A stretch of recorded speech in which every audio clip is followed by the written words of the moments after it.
नमस्कार, आर्य न्यूज देख रहे हैं आप। मैं हूं आपके साथ पल्लवी सिंह। रुक करेंगे इस वक्त की बड़ी खबरों की ओर। गोरखपुर में सांसद रवि किशन वाराणसी पहुंचे हैं, जहां उन्होंने योगी सरकार के बजट की सराहना की और बोले कि यूपी का बाबा के राज्य में विकास हो रहा है। एक और बीजेपी के तारीफों के उन्होंने पुल बांधे, तो वहीं दूसरी तरफ सपा पर जमकर निशाना भी साधा। आपको बता दें कि इस दौरान रवि किशन बोले कि अब अगले 25 साल तक यूपी में सपा की सरकार नहीं आने वाली। और इसी के साथ अब बढ़ेंगे अगली खबर की ओर, जहां अयोध्या से खबर सामने आ रही है। आपको बता दें कि बस्ती से अयोध्या दर्शन करने पहुंचे कुछ लोग और यहां पर एक ही परिवार के 3 लोग सरयू में डूब गए हैं। एक दूसरे को बचाने के चक्कर में ये तीनों डूब गए हैं। और आपको बता दें कि स्थानीय नाविक और जल पुलिस के लोगों ने कड़ी मशक्कत के बाद तीनों लोगों को सकुशल रेस्क्यू कर लिया है। और इसी के साथ आपको बताते चलें कि ये सभी लोग एक ही परिवार के बताए जा रहे हैं, जो अयोध्या आए थे और इस दौरान सरयू नदी में डूबने से इनकी मौत हो गई है। अयोध्या दर्शन करने पहुंचे एक ही परिवार के लोग एक दूसरे को बचाने के चक्कर में ये डूब गए। और इस दौरान आपको बता दें कि तत्काल ही रेस्क्यू ऑपरेशन भी चलाया गया और पुलिस ने कड़ी मशक्कत के बाद इन्हें बचा लिया है। आप देख सकते हैं तस्वीरें इस घटना के बाद की हैं, जहां आपको बताते चलें कि ये तमाम जो लोग हैं वो एक ही परिवार के हैं। और इस दौरान सरयू नदी में नहाने के वक्त इनमें से कोई डूबने लगा तो सब एक दूसरे को बचाने के चक्कर में डूबते चले गए, जिसके बाद तुरंत ही रेस्क्यू ऑपरेशन किया गया और इन सभी को सुरक्षित बाहर निकाल लिया गया है।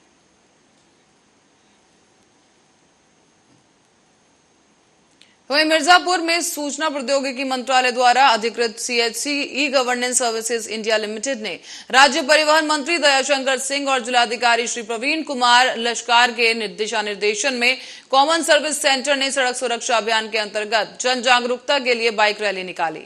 इस दौरान बाइक रैली को अपर जिलाधिकारी शिव प्रताप शुक्ला ने हरी झंडी दिखाकर रवाना किया। तो वहीं अपर जिलाधिकारी ने बताया कि बाइक रैली का उद्देश्य शहरी और ग्रामीण जनता को जागरूक करना है। भारत के यशस्वी प्रधानमंत्री नरेंद्र मोदी द्वारा स्वच्छ भारत कार्यक्रम के तहत सड़कों को साफ रखना प्रत्येक नागरिक का नैतिक हक है और उसकी जिम्मेदारी भी है।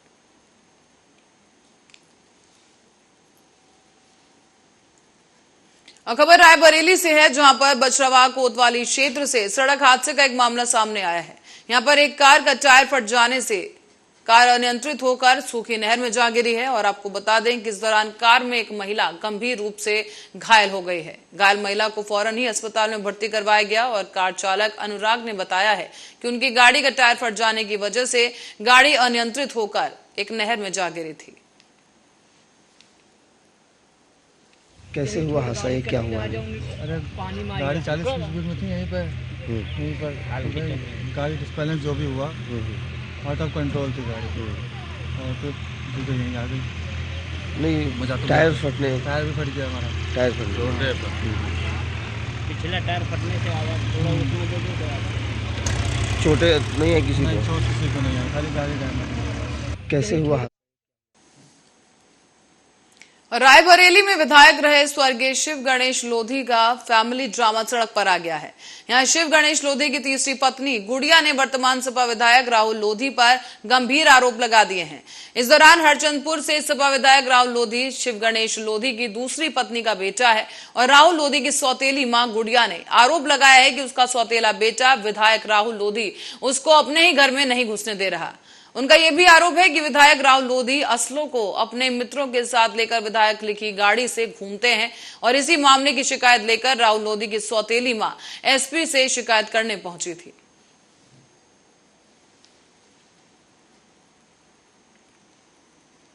मामला सर ये है कि आए दिन हमेशा राहुल लोधी अपने गुंडों को भेज के मुझे धमकाते रहते हैं। मेरे हस्बैंड के नाम से जो असलाह हैं उनको राहुल लोधी ने उन लड़कों को गुंडों को दिया और वो किसी को धमकाने गए होंगे। तो मैंने उनसे पूछा कि भाई ये कहाँ लेके आप जा रहे हैं, तो वो आके हमारे ही ऑफिस में मेरे हस्बैंड की चेयर पे बैठ कर ड्रिंक कर रहे थे। मैंने पूछा ये क्या बदतमीज़ी है, तो उन्होंने मुझे धमकाने लगे। बोले अगर आपने बोलने की कोशिश ज़्यादा की तो मैं आपको आपके घर से उठा के बाहर कर दूँगा, जान से मार दूँगा, नहीं तो चुपचाप रहिए, जैसे अपना पढ़ी है पढ़ी रही है। इस तरह से मुझे धमकाने लग गए और उसके बाद मेरी तबीयत ख़राब होने लगी।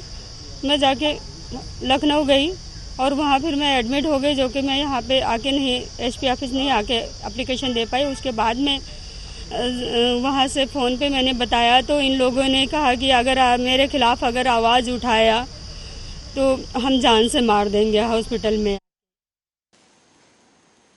और रायबरेली की उच्चहार एनटीपीसी परियोजना की 210 मेगावाट बिजली उत्पादन करने वाली चौथी यूनिट तकनीक खराब के चलते बंद हो गई है। इससे बिजली उत्पादन ठप हो गया और परियोजनाओं के अधिकारियों ने यूनिट की तकनीकी खामी दूर करने का प्रयास शुरू कर दिया है। हालांकि आपको बता दें कि अधिकारी जल्द ही कमी को दूर करने के लिए यूनिट चालू करने की बात कह रहे हैं और इस दौरान एनटीपीसी परियोजना में 5 यूनिट 210 और 210 मेगावाट की और छठी यूनिट 500 मेगावाट बिजली उत्पादन करती है। ऐसे में परियोजना में कुल 1555 मेगावाट बिजली उत्पादन होता है, जो कि अब ठप पड़ा है। ऐसे में बताया जा रहा है कि इसे अगर जल्द ही शुरू नहीं किया गया तो समस्या हो सकती है। हालांकि कोशिश की जा रही है और जल्द ही शुरू होने के आश्वासन दिए जा रहे हैं।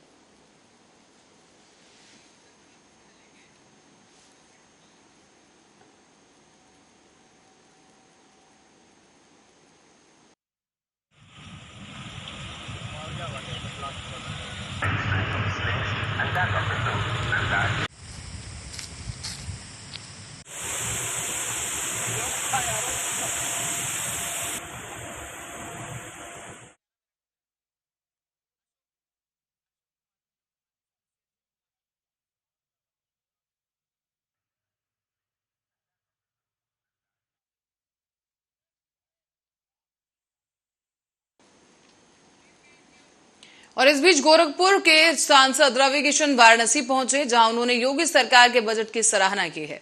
साथ ही उन्होंने ये भी कहा कि बाबा के राज्य में विकास हो रहा है और एक और बीजेपी की उन्होंने तारीफों के पुल बांधे तो वहीं दूसरी तरफ सपा पर जमकर निशाना भी साधा और अब अगले 25 साल तक यूपी में सपा की सरकार नहीं आने वाली, इस तरह का बयान भी दिया है।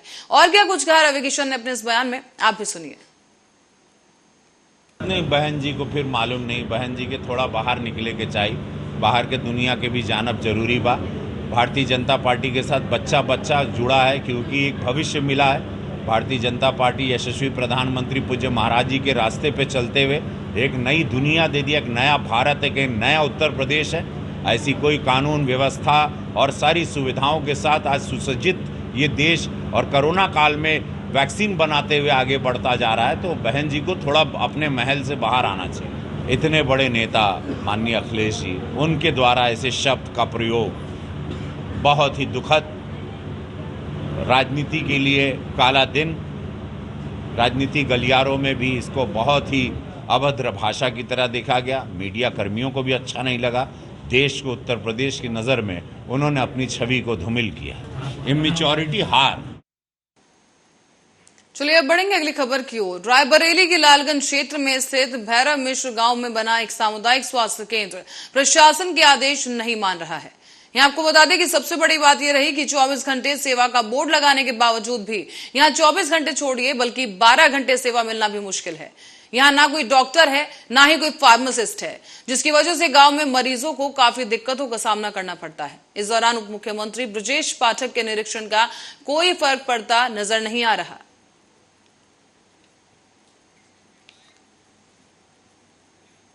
और खबर रायबरेली से ही है, जहां पर उच्चाहार से एक और खबर सामने आई। इस दौरान कैथलबल गांव में एक मजदूर की संदिग्ध हालत में अचानक तबीयत बिगड़ गई और इस दौरान साथी मजदूरों ने उसे इलाज के लिए फौरन अस्पताल पहुंचाया, जहां डॉक्टर्स ने उसे मृत घोषित कर दिया है। अब अस्पताल स्टाफ की सूचना पर पुलिस ने शव को पोस्टमार्टम के लिए भेजा और उसके परिजनों को सूचित किया गया है। मौत की खबर पाकर परिजनों में इस वक्त कोहराम है, तो वहीं पुलिस इस वक्त जांच में जुटी है संदिग्ध तरीके से इस शख्स की मौत आखिर हुई कैसे। घटना ये हुई है, सुबह हम लोग सो रहे थे 25-30 आदमी वहाँ पे, ठीक, वो जो पंचायत भवन है कल्याणी में वहाँ हम सो रहे थे, ठीक है। उसके बाद क्या हुआ, 4 बजे उठ के हमारे पास आया। खबर अब लखनऊ से है, जहां ठाकुरगंज क्षेत्र में चेकिंग के दौरान एक मोटरसाइकिल पर सवार 3 चेन स्नैचर बदमाशों को पुलिस ने मुठभेड़ के दौरान पकड़ लिया है। हालांकि इसमें से 2 बदमाशों को गोली लग गई और वो घायल हो गए और घायल बदमाशों को इलाज के लिए अस्पताल में भर्ती कराया गया, जबकि तीसरे बदमाश को पुलिस ने गिरफ्तार कर जेल में डाल दिया है। इन बदमाशों पर पहले से ही करीब 48 मामले दर्ज थे और इन्हें पकड़कर पुलिस को बड़ी सफलता हाथ लगी है।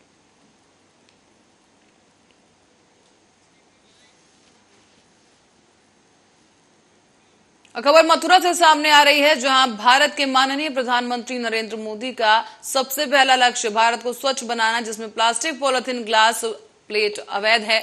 फिर भी कुछ लोग अपनी आदतों से बाज नहीं आ रहे। यहां इन सबको प्लास्टिक का प्रयोग करते हुए देखा जा रहा है। मामला आज सौंक रोड स्थित मंडी चौराहे का है, जहां पर नगर निगम द्वारा सभी दुकानों पर छापा मारकर कार्रवाई की गई है। इसमें 5 दुकानदारों पर अवैध रूप से प्लास्टिक की पॉलिथीन और प्लेट ग्लास दोनों भी बरामद किए गए हैं। हालांकि नगर आयुक्त डीके सिंह ने बताया कि कई दुकानों पर छापा मारा गया तो अवैध रूप से प्लास्टिक की पॉलिथीन और प्लेट ग्लास दोनों बरामद किए गए और अब इन पर कार्रवाई की जाएगी। आज सौंक रोड पे हनुमान मंदिर के सामने प्रतिबंधित प्लास्टिक और पॉलीथीन के लिए अभियान चलाया गया। तो यहाँ पर कुल मिलाकर 5 लोगों की दुकानों पर पॉलीथीन और प्लास्टिक के सामान मिले हैं, जिनमें प्रमुख राकेश ट्रेडर्स हैं और दूसरे रमेश चंद्र हैं। यहाँ ज़्यादा सामान मिला है, ये 50 किलो करीब होगा। तो ये सामान जब्त कर लिया गया है। और आगरा से खबर सामने आ रही है, जहां आगरा थाना इत्मादौला क्षेत्र के कटरा वजीर खां में भीषण आग लग गई है। यहां आपको बता दें कि लकड़ी के फर्नीचर के गोदाम में आग लगी और सूचना मिलते ही फायर ब्रिगेड की तमाम गाड़ियां मौके पर पहुंच गई। कड़ी मशक्कत के बाद आग पर काबू पाया गया और इस भीषण आग से इलाके में इस वक्त दहशत का माहौल है।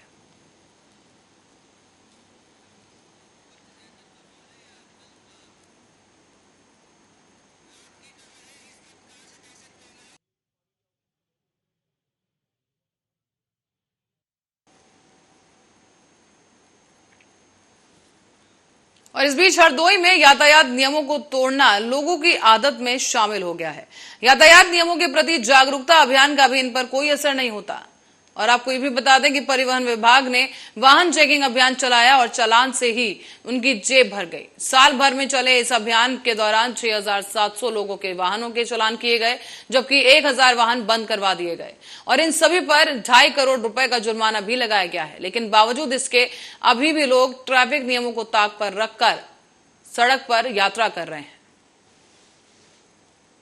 सड़क सुरक्षा का विशेष माह दिनांक 19 मई से 18 जून तक मनाया जा रहा है। प्रथमतः उनके निर्देशानुसार अभी हम लोग जगह जगह पर लोगों को बुलाकर समझा रहे हैं। इस तरह के लीफलेट्स भी भिजवाए गए हैं, जिसको हम बांट रहे हैं। लोगों को यातायात के नियमों के प्रति जागरूक कर रहे हैं, जगह जगह होर्डिंग बैनर लगा रहे हैं, तमाम चीज़ें। इसके पश्चात हम एक सघन रूप से चालान और बंद की कार्रवाई भी करेंगे जो लोग यातायात नियमों को तोड़ेंगे। वर्तमान में लगभग हमारे ज़िले में एक वर्ष में हमारे विभाग द्वारा करीब 5 से 6 हज़ार लोगों का हेलमेट सीट बेल्ट के अभियोग में चालान किया जाता है। और करेंगे शाहजहांपुर का, जहां पुलिस अधीक्षक एस आनंद के मानवता की मिसाल उन्होंने पेश की। और आपको बता दें कि पुलिस अधीक्षक थाने में निरीक्षण करने जा रहे थे, पर इसी दौरान तिलहर कटरा फ्लाईओवर पर कार और बाइक में टक्कर हो गई और घायलों के पास लोगों की भीड़ लगी, लेकिन किसी ने घायलों को अस्पताल नहीं पहुंचाया। तो वहीं पुलिस अधीक्षक एस आनंद वहां पहुंचे और तड़प रहे मरीजों को अस्पताल पहुंचाया गया, जिसमें मरीजों की जान बच पाई है।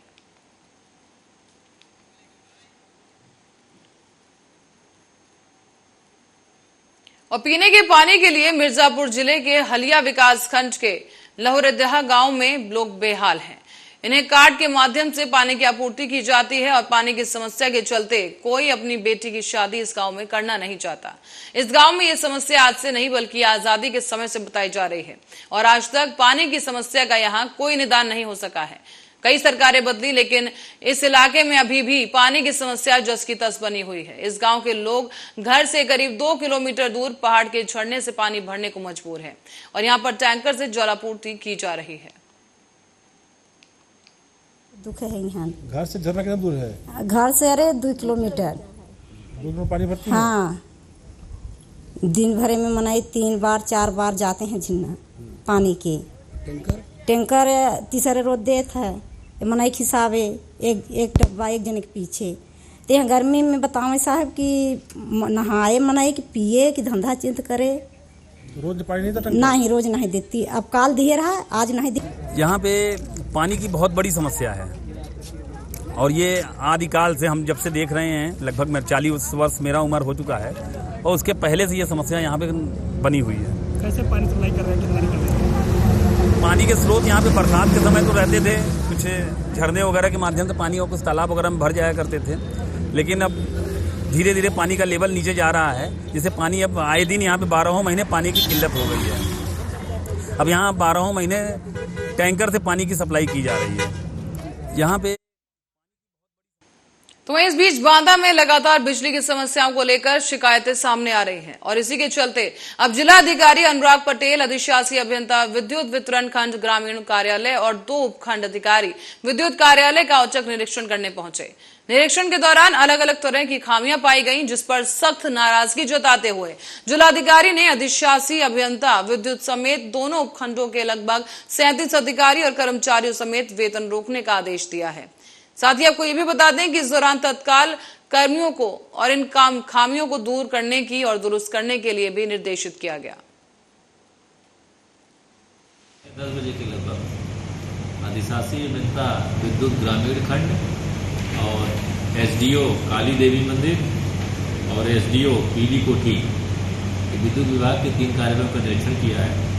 इन 3 कार्यालयों में एक तो अधिशासी अभियंता विद्युत श्री पीएन प्रसाद जी, के साथ बीएन शुक्ला कार्यकारी सहायक, शारदा परवीन कार्यकारी सहायक, रामचरण कार्यकारी सहायक, पंकज मिश्रा TG2, हिफाजत अली कुली, अभिषेक कुमार कुली, वीरेंद्र कुमार क्लर्क, राजा भैया सिंह क्लर्क, अनूप सिंह गौतम क्लर्क, निर्भय सिंह क्लर्क, देवव्रत आर्या SDO, संतोष रैकवार वरिष्ठ सहायक, शांता कुमार कुली, शत्रुघ्न चौहान SDO, अर्जुन लाइनमैन, सुरेंद्र मुन्नालाल, अकरम खान, ये सब मिलाकर के जो है करीब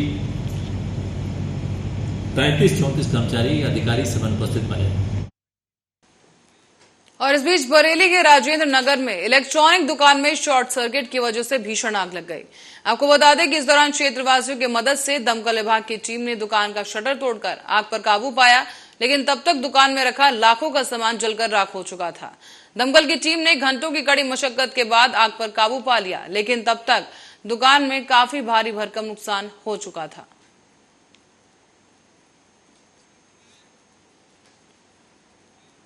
और रुक करेंगे बरेली का, जहां से एक मामला सामने आ रहा है। यहां कोतवाली क्षेत्र बिहारीपुर में 2 भाइयों में बंटवारे को लेकर विवाद हो गया और कारण यह था कि एक भाई ने अपना आधा मकान दूसरे समुदाय के हाथ बेच दिया था, तो वहीं वहां के रहने वाले हिंदू संगठनों ने इस बात को लेकर नाराजगी जताई और सारे लोग इकट्ठा होकर रात में धरने पर बैठ गए। दूसरे समुदाय के लोग सिर्फ इसलिए ज्यादा कीमत देना चाहते थे कि दरगाह रास्ता मिल जाएगा। यहां तक कि इस मकान का दरवाजा है, वहां सालों से होली जलती आ रही है, इसीलिए ये विवाद शुरू हुआ है। और तस्वीरें आपको दिखा रहे हैं हम यहाँ पर, जो विवाद हुआ। इस दौरान भारी भीड़ लोगों की मौजूद रही और पुलिस के लाख समझाने के बाद इस मामले को शांत कराया गया है।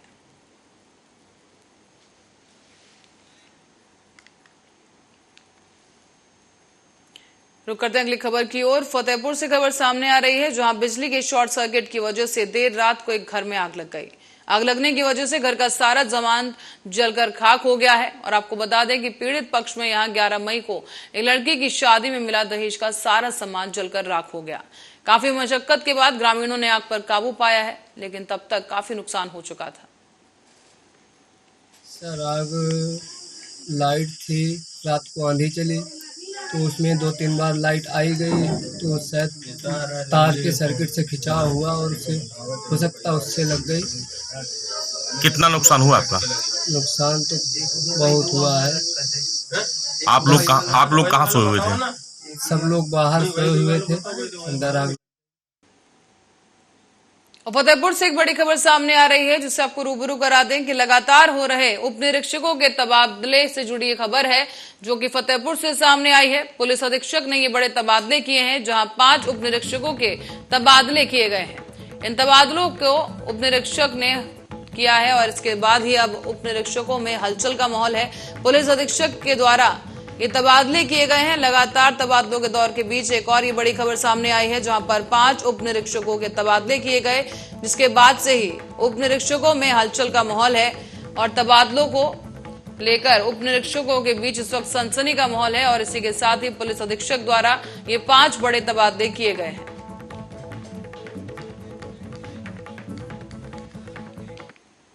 फतेहपुर से एक खबर सामने आ रही है जहां पुलिस रोड सेफ्टी जागरूकता अभियान चलाया गया, लेकिन आपको बता दें कि पुलिस स्लोगन लिखकर चौराहों पर जनता को जागरूक करने का काम कर रही है, लेकिन वाहन चलाते समय ओवरटेक करने की कोशिश से बचने के लिए भी जानकारियां दी जा रही हैं। साथ ही वाहनों को अपनी लेन में चलने की भी सलाह इस दौरान पुलिस ने दी है।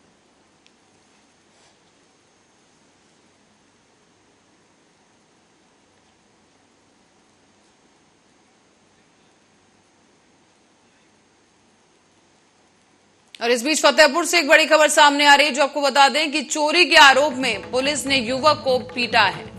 बंधक बनाकर इस युवक की बेरहमी के साथ पिटाई की गई और इस पीटे गए युवक को काफी गंभीर चोटें आई हैं और घायल युवक का एक वीडियो भी सोशल मीडिया पर जमकर वायरल हो रहा है। वीडियो वायरल होते देख अब प्रशासन में हड़कंप है। किशनपुर थाना क्षेत्र के विजयपुर चौकी का ये पूरा मामला है जहां पर एक युवक की जमकर पिटाई की गई और इस पिटाई का वीडियो सोशल मीडिया पर भी वायरल हो गया है। और आपको बता दें कि इस पिटाई के बाद घायल हो गया है युवक और उसकी हालत काफी इस वक्त नाजुक बताई जा रही है और पिटे गए युवक की वीडियो जो है सोशल मीडिया पर वायरल हो गई, जिसके बाद से अब प्रशासन में हड़कंप है। वीडियो वायरल होते ही इस वक्त हड़कंप का माहौल और इस युवक की पिटाई की गई है। किशनपुर थाना क्षेत्र के विजयपुर चौकी का ये मामला बताया जा रहा है।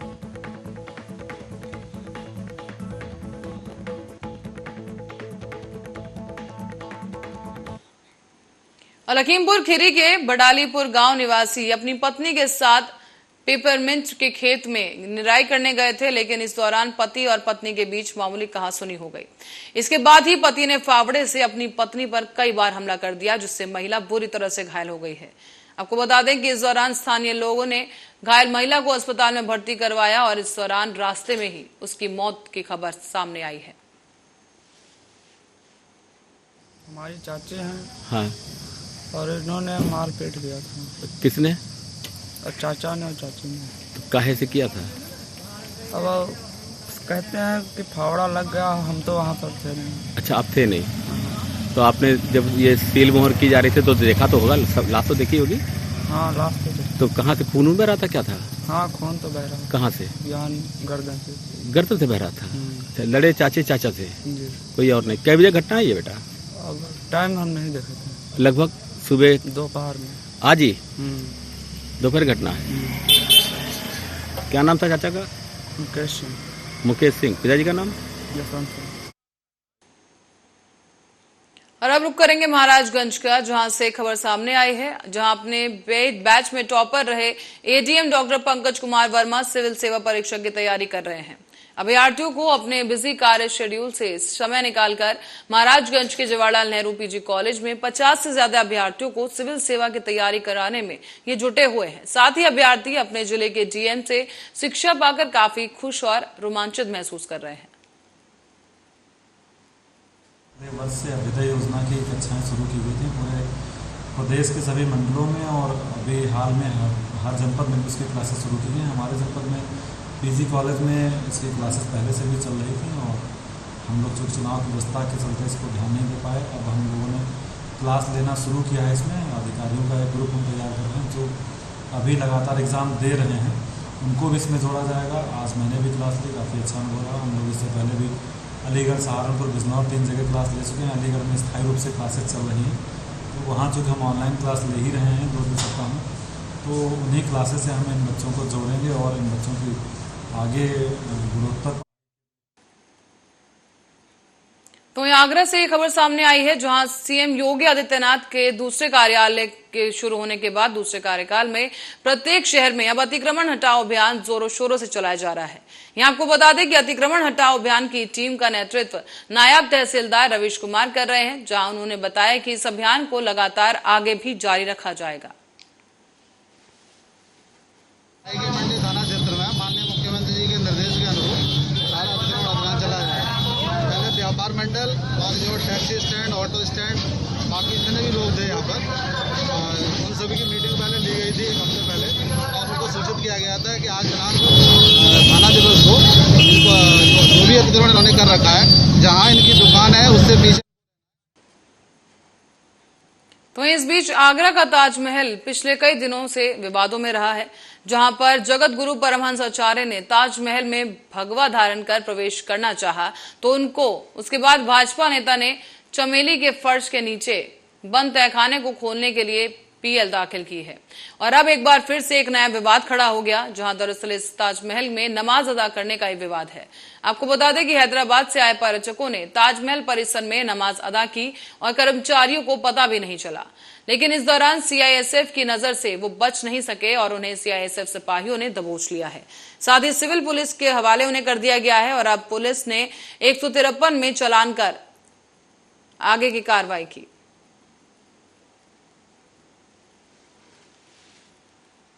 धार्मिक स्थलों पर इस तरह की अनुमति नहीं होती है। इसी संदर्भ में मैंने एक आरटीआई डाली थी। ताजमहल में मैंने पूछा था कि नमाज कि किस नियम के तहत और क्यों पढ़ाई जा रही है और ये कब से चल रही है जी। इसका उन्होंने आरटीआई में जवाब दिया कि उनके पास इस संबंध में कोई ब्यौरा उपलब्ध नहीं है। मतलब ये ऐसा ही खुद नहीं जानती कि वहाँ नमाज कब से हो रही है, क्यों हो रही है और कब तक हो रही है। इसी संबंध में तो जानने के लिए मैंने आरटीआई डाली थी कि वो किस नियम के तहत उनको ये अनुमति दी गई है और कब दी गई है अनुमति। इसका वो कोई जवाब नहीं दे पाया। उन्होंने साफ लिख दिया कि हमारे पास इसका कोई ब्यौरा उपलब्ध नहीं है। शाहजहाँ काल में नहीं की जाती थी, उस समय तो शाही इमारत थी, आम आदमी को वहाँ प्रवेश की इजाजत ही नहीं, केवल शाही परिवार। और इस बीच ये खबर आ रही है प्रयागराज से। इस वक्त की बड़ी खबर आपको रूबरू करा दें कि प्रयागराज में जहरखुरानों ने फौजी को भी अपना शिकार बना लिया है।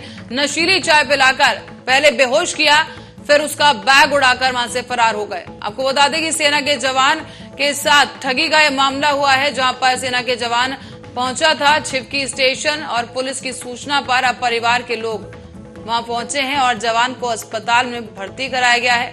कोराब थाना क्षेत्र का रहने वाला बताया जा रहा है जवान, और सेना के जवान को लेकर अब अस्पताल में भर्ती कराया जा चुका है। पुलिस को सूचना दी गई और इसके बाद पुलिस ने घायल जवान के परिजनों को सूचित किया और उन्होंने मौके पर पहुंचकर अस्पताल में जवान को भर्ती कराया है। आपको बता दें कि लूट का यह मामला था, जिस दौरान जवान घायल हो गया। कोराब थाना क्षेत्र का रहने वाला जवान बताया जा रहा है।